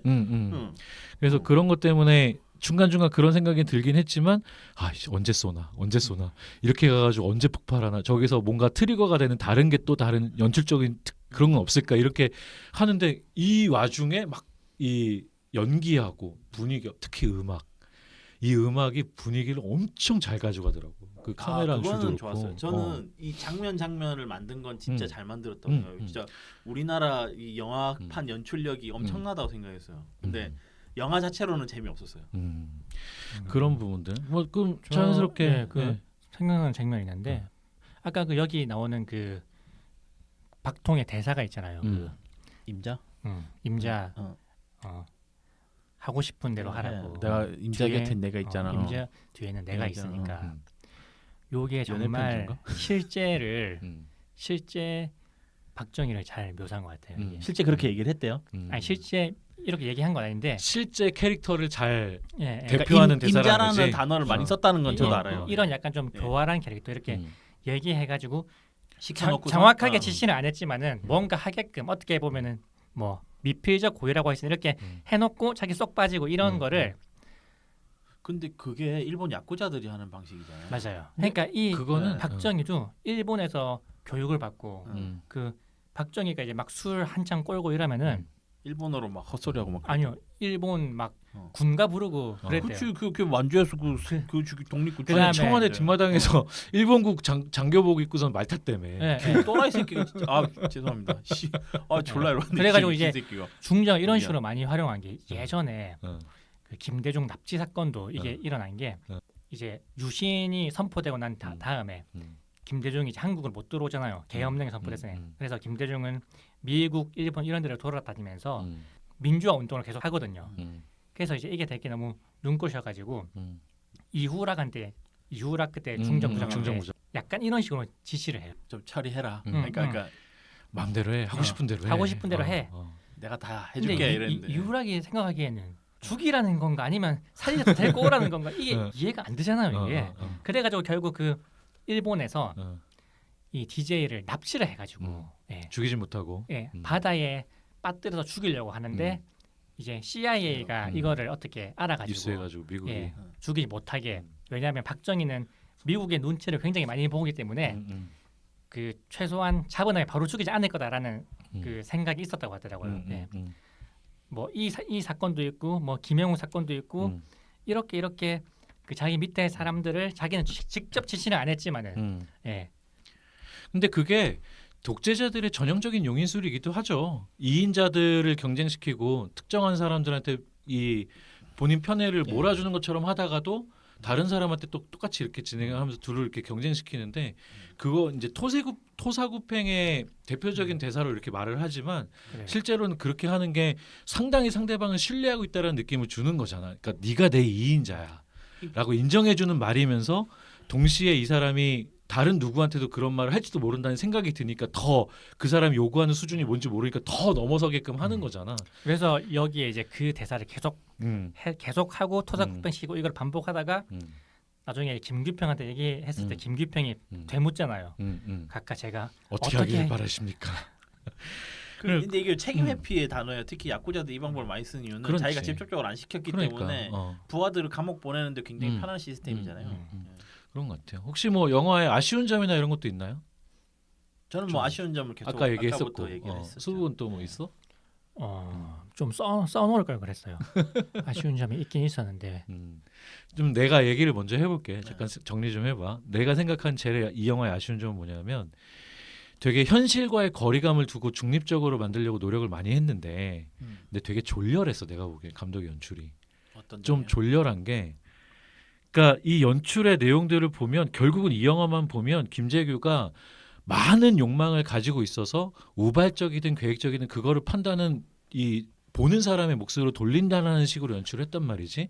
근데 박정희에 대한 연출은 굉장히 좋지 않은 쪽으로만 몰아줬어. 그러니까 전체를 영화를 보고 나면 박정희가 악역이고 결국 김재규는 그 박정희라는 독재자 밑에서 여러 가지 욕망의 소용돌이 끝에 반은 정의감, 반은 개인적인 욕망, 반은 안전에 대한 뭐 이런 것 때문에 할 수 없이 총을 쐈다라는 식으로 영화를 몰고 갔단 말이지.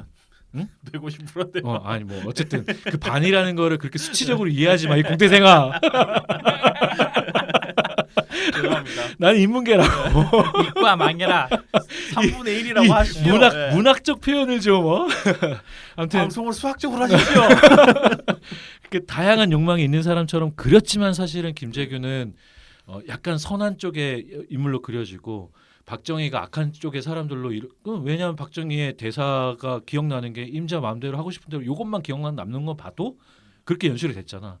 그리고 마지막에 가서 그리고 거기에다가 그 사건의 앞에다가 김영욱이라는 사람을 미화시키면서까지 그런 베이스를 깔았고 그래서 어떻게 보면은 중립적으로 노력을 되게 많이 했어. 그래서 마지막에 그 전두환 목소리하고 김재규 목소리가 안 나왔다면 대충 이런 상황이었는데 뭐 니들 맘대로 판단해라 이렇게 끝낼 수 있다고 생각을 해. 근데 거기다 또 전두환 목소리를 넣으면서 그게 전두환의 마지막 모습이랑 묘하게 맞물리게 하면서 본인이 전두환을 되게 싫어한다는 걸 보여준단 말이야. 전두환 싫어하는 건 100% 맞고요. 거기에다 김정희 목소리까지 넣었지. 전두환을 싫어하는 거는 그 제일 마지막 장면에 이제 약간 좀 좀도둑처럼. 그러니까. 근데 그 뭐지? 더블백. 더블백 그래. 왜냐하면 그 전두환은 장군이잖아. 그러니까 장군이 더블백 메고 더블백에다가 금괴 담고 있어. 그러니까 그렇게 연출한 것만 봐도 이 사람이 이 시국을 바라보는 그 시각이 어떤 건지 알겠는데 그 중에 6억을 어떻게 했지? 누나 저기 딸 줬잖아 딸. 그네꼬 줬잖아. 그냈고. 근데 아니 잠깐 말 좀 끊지 마봐. 내가 안 끊었어요. 빨리 끝내려고 그랬더니. 네. 그래서 그런 연출을 봐서는 감독의 어떤 이 의도가 보이는데도 불구하고 중립적이려고 노력했던 것들을 많이 들어가 있어서 애는 쓴다라고 생각했는데 그게 결국은 그런 전체 의도가 있으면서 이렇게 만든 게 그냥 고소당하기 싫어서 그런 거 아니야? 이런 생각이 많이 저는 들더라고. 그런 생각을 굉장히 많이 느꼈어요. 그러니까 어떻게 보면 되게 졸렬하게 느껴지는 거야. 그냥 자기가 생각하고 자기가 보여주고 싶은 대로 현실을 보여줘도 되는데 그게 영화 감독의 특권이잖아.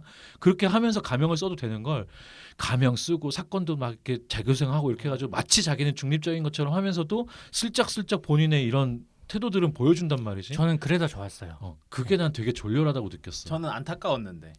이렇게밖에 못한다라는 아니 게? 아니 그렇다기보다는 얼마나 시달릴 걸 걱정했으면 그러니까 아니, 자기 영화인데 어. 이렇게까지 만들었을까 하는 좀 안타까움. 그래도 이 정도까지 만든 것도 대단한 용기라고 생각해요. 물론 그렇기도 해. 근데 네. 나는 그렇게 갈 왜냐하면은- 거였으면 마지막에 육성 부분, 진성 부분은 뺐어야 된다고 생각해. 저도 아예 그냥 영화로서 어, 순수하게 그냥 그 자료 사진은 초반 배경 설명할 때만 잠깐 쓰고 다 배제했으면 오히려 훨씬 더 그냥 영화로 만들었구나라고 할 텐데. 왜냐하면 이게 그 예전에 나왔던 그때 그 사람들은 약간 좀 블랙 코미디처럼 해가지고 코미디였지. 이제 이러한 좀 진지한 논의를 좀 비껴나가와 맞아. 동시에 어. 또 거기 이제 주인공은 김재규나 박정희가 아니고 그치 김재규 부하였지. 박선호가 주인공인 거잖아요. 예. 그러니까 어떻게 보면 좀 주변 인물인데 이거는 이 사건의 당사자이자 그 뭐 예전에는 굉장히 어떻게 보면은 그 이름조차도 꺼내면 안 되는 예, 그런 인물을 과감하게 주인공으로 만든 첫 영화라는 게 물론 그런 의미는 네. 있지. 의미 있다고 그러니까 그렇게 생각해요. 만들었을 거면은 나는 조금 더 감독이 자기 색을 더 드러내는 게 더 용감한 게 아니었나라는 생각이 드는 거고. 제가 아시죠? 유일하게 아쉬웠던 점은 딱 하나입니다. 뭐 필살기 대사를 안 하고 총을 쐈어요. 필살기 대사 안 했대. 필살기 돼서 뭐 각하 정치를 대국적으로 할수 근데 있고 전에 그거는- 했잖아. 회의 때 했잖아. 그건 회의 때 하고 실제로 심수봉의 증언에서 그런 얘기가 없었대. 근데 그거 신재순 맞아요. 증언에서 또 바뀐 부분도 예, 있어. 그게 증언이 다 달라요. 거기 엇갈려, 다. 심수봉 어. 증언, 신재순 증언. 그래서 어떤 증언도 있었냐면은 어. 이런 증언을 했었어요. 심수봉이 옆에서 이제 기타 치고 노래를 불렀는데 어. 심수봉이 못생겼다고 어. 커튼 뒤에서 노래 기타 치고 불러. 노래 불러라는 이런 증언이 있었어요. 근데 심수봉은 아니었다 그랬지. 그렇죠. 또. 예, 근데 이게 쭉 자기 못생겼다고 오다가 그러는데 그지. 몇십 년 뒤에 심수봉이 인터뷰했어요. 심수봉도 이게 트라우마였기 때문에 여기에 대해서는 당연히 얘기를 안 하다가 몇십 년 뒤에 커튼 뒤에서 노래 부른 적 없다고. 자기는 그러니까. 그 자리에 앉아서 노래 불렀다고. 예. 그런 싸주기 부분들. 바빴다고 그랬어요. 그 심수봉 증언에서. 그리고 사실 이거 보고 나서 다시 한번 깨달았는데 그때 얘기를 할까 말까 생각했었는데 탕탕탕 하면 안 돼. 탕탕. 야, 총 가져와. 탕이야. 그러니까 그 발터 그 좋은 총 아니네. 총 잘 걸리고. 아 근데 그게 자기가 개인 소장하고 있던 거라서 아마 수입 상태가 별로 안 좋았을 거야. 아 이게 소지가 잘 안 됐나? 네. 그런 총이었으니까.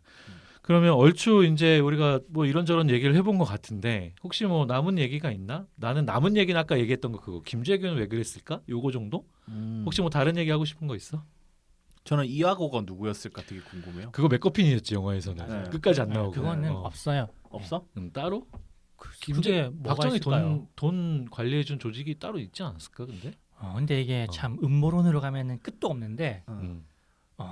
근데 최소한 지금 그 돈을 박정희나 그 후손들이 갖고 있지는 않은 것 같아요. 그치. 누군가가 슬쩍 했거나 아직 아니면은- 그냥 근거에만 있는.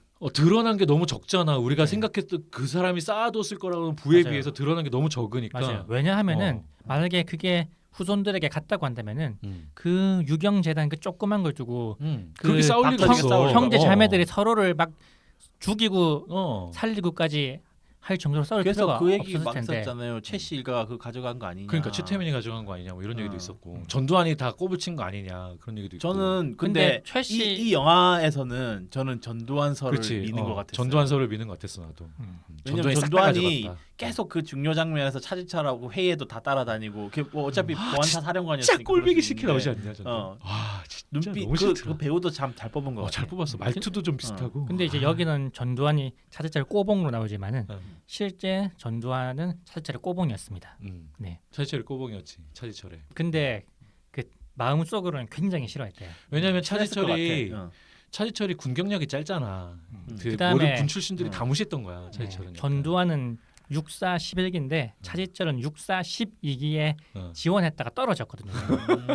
그것도 있구나. 대령까지밖에 못했고 애가 성격도 별로인데다가 차지철은 그 중령인데 중령도 이제 마지막에 이제 대령 아니라 중령이야? 네, 중령 중령이에요. 예편인가? 예편할 때 올려준 거고 그 전에 이제 대령으로. 실제적인 그 계급은 소령까지.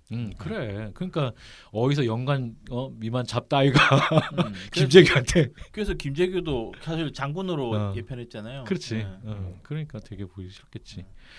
그 어떻게 마무리를 해볼까? 그럼 그 얘기는 한 번씩 해봅시다. 나는 아까 얘기했던 것처럼 김재규가 평소에는 우리나라 민주주의를 위해서 박정희 죽어야 된다. 근데 어떻게 죽일지에 대한 세밀한 계획은 없고 대충 죽은 다음에 임시정부를 만들어서 강요회의 같은 걸 해서 선거로 가자. 이 정도만 생각을 가지고 했다가 그런 것들이 모든 것들이 복합적이 돼서 그날 밤에 갑자기 세운 계획인 거지. 그날 어떻게 보면 그날 우발이 된 거지. 그래서 근데 이게 보면은 한 게 아닐까. 그 또 다른 증언에 이제 김재규가 직접 증언한 것 중에 이런 것도 있어요. 처음에 이제 김재규가 증언 그 삼선개헌부터 반대를 했었대요. 그때부터 박정희가 가까이 삼선개헌 하지 말라고. 근데 그때도 이제 박정희가 이런 것도 되게 잘하나 봐. 임자, 나 이번이 정말 마지막이야. 나도 이제 늙었어. 이번만 여기까지만 할게. 이 얘기 여기까지만 하고 항상 내려. 이 얘기를 항상 하고 영화에서도 나오잖아요. 내가 언제까지 할 것 같아. 뭐 이 얘기 이러면서 이 얘기를 하잖아. 김영삼하고의 영수회담 때도 이 얘기를 맞아. 했어요. 그래서 김영삼도 이제 너무 사람이 진솔하게 그래도 대통령이 되는 사람이 저렇게 막 눈물 흘리면서 그런 얘기 하니까는 김영삼이 한때 이 얘기를 믿어가지고 그 진짜 끝날 줄 알았지. 대정부 투쟁에서 약간 좀 발을 뺀 적도 있고. 예. 김영삼도 순진했네. 아니 근데 그 정도로 얘기할 수 있었던 사람이면 난 믿을 수 있을 것 같기도 해. 왜냐하면은 대통령이잖아요. 대통령인데다가 그렇다고 해서 이 사람이 순전하게 그냥 막 그랬던 것도 아니잖아. 그러니까 나라를 위한 모습들도 보여준 부분들이 있었기 때문에 그렇게까지 얘기를 하면. 그래서 김재규는 삼선개헌 그 약속도 안 지키고 유신까지 해가지고 이때 이 김재규는 그때 3군단장이었어요. 별 3개.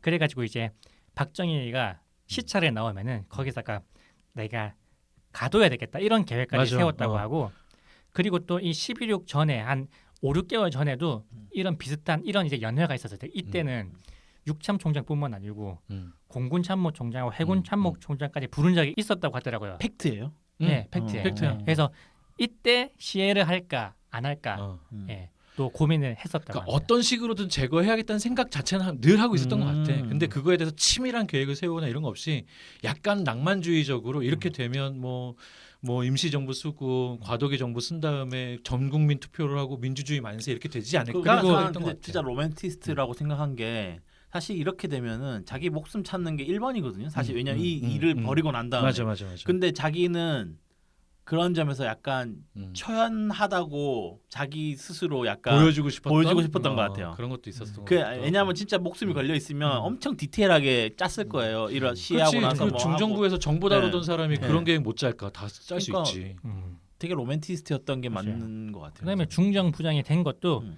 이 사람은 그 제의를 받고 처음에는 가족들이 다 반대했대요. 네.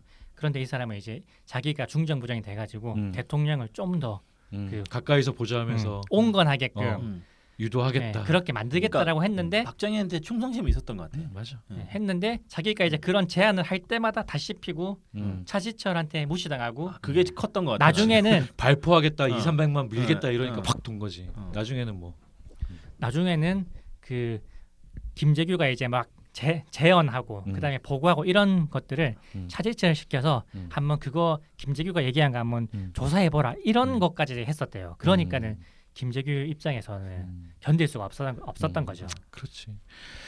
자, 여러 가지 복합적인 이유로 이 현실 상황을 생각해 보면 뭐 여러 가지 복합적인 이유로 이 사건이 벌어졌고 그 이후에 우리나라의 어떤 근데 현대 정치와 민주화의 진행 방향과 이런 걸 생각해 보면 속상한 것도 되게 많고 안타까운 것도 굉장히 많고 이 사건이 조금 더 잘 끝났으면 좋겠다 이런 아쉬움도 많아서 사실은 그래서 지금도 계속해서 이야기가 되고 육본이냐 중정이냐 이런 얘기 나오는 것 같은데 영화 자체로는 그런 거에 대해서는 말하진 않고 일단은 뭐 욕망이라는 것을 연출하는 데다가 이제 초점을 맞춰서 독재자와 이인자들 사이에 특히 그리고 독재자를 죽였던 이인자가 어떤 심적인 변화를 겪었을까 어떤 욕망들이 그 주위에 휘몰아쳤을까에 초점을 맞추고 약간 느와르적인 분위기로 잘 연출을 해서 이게 마약왕 폭망하고 나서 난 같은 감독이라는 게 얘기를 들었을 때 좀 깜짝 놀랐어. 그렇게까지 폭망한 영화를 만든 사람이 내부자도 감독을 했고 이것도 감독을 했다고 이런 생각이 좀 들더라고.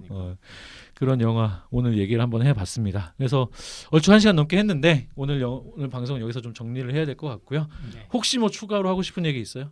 10초, 20초? 이 영화가 나와가지고 그래도 이제 우리 대중들의 인식이 좀 더 다양해질 수 있다라고 기대했는데 코로나 바이러스 때문에 나 그것도 좀 안타까운 그런 것도 좋으면서 안타까운 그런 부분이 코로나 때문에 안타깝긴 한데 확실히 요새 좀 11.6이면 이제 좀 젊은 사람들은 잘 모를 수도 있잖아요. 네. 근데 이런 걸로 관심사가 또 생겨서 찾아보고 이런 사람들이 늘어날 것 같아서 지금 아까 꾸봉 얘기했던 것처럼 최근에 우리 대통령 탄핵 사건이랑 또 이어지는 거잖아요. 역사적으로 그렇죠. 보면 거기 더 관심을 가진 사람들이 늘어날 것 같아서 저는 굉장히 시의적절하고 좋았다는 생각이 좀 들기도 합니다. 자, 그럼 오늘 방송은 여기까지 하는 걸로 하고 100회를 기다리셨던 분들 왜 또 100회 특집 안 하고 덕티 타임이냐 이러고 욕을 하시는 분들이 좀 있으실 수도 있을 텐데 100회는 모이기가 힘들어서 예, 저희가 시간을 잘 조율해서 예. 조만간 녹음을 할 거고요. 오늘 덕티 타임은 여기서 마무리하겠습니다. 언제나 말씀드리듯이 방송 잘 재밌게 들으셨다면 저희 댓글 남겨주시고 구독도 눌러주시고요. 예, 100회 축하. 그리고 100회 특집 녹음이 조만간 있을 예정이니 예. 이 방송을 들으신 여러분들은 100회 특집 축전을 남겨주시면 저희가 방송에서 읽고 같이 축하하는 시간을 가져보도록 하겠습니다. 자, 그럼 선물은 없나요? 네? 선물. 일단 방송 끊고 나랑 나가서 회의합시다. 회비부터네 이거. 자, 그럼 여기까지 오늘 들어주셔서 감사합니다. 감사합니다.